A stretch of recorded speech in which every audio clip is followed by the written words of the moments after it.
അടുത്തിടെ പുറത്തിറങ്ങിയ ഡാക്കു മഹാരാജ് എന്ന ചിത്രത്തിലൂടെ ഉർവശി റൌട്ടേല വാർത്തകളിൽ നിറഞ്ഞു നിൽക്കുകയാണ്. എന്നാൽ ഇപ്പോൾ വീണ്ടും പ്രതിഫലത്തിന്റെ കാര്യത്തിലാണ് ഉർവശി വാർത്തകളിൽ നിറയുന്നത്.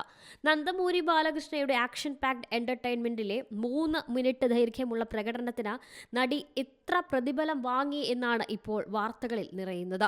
ചിത്രത്തിലെ 3 മിനിറ്റ് ദൈർഘ്യമുള്ള കഥാപാത്രത്തിന്റെ അഭിനയത്തിന് ഉർവശി നിർമ്മാതാക്കളിൽ നിന്നും 3 കോടി രൂപ വാങ്ങിയെന്നാണ് റിപ്പോർട്ടുകൾ.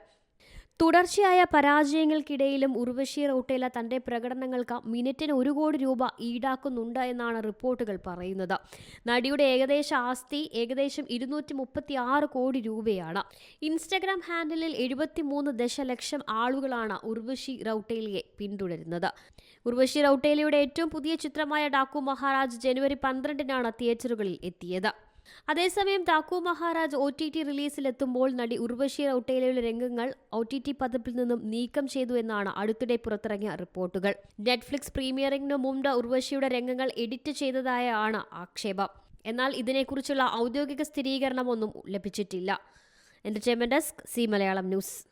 ഏറ്റവും പുതിയ വാർത്തകളും വിശേഷങ്ങളും വിരൽ തുമ്പിലറിയാൻ സി മലയാളം ന്യൂസ് എല്ലാ ഡിജിറ്റൽ പ്ലാറ്റ്ഫോമുകളിലും ലഭ്യം.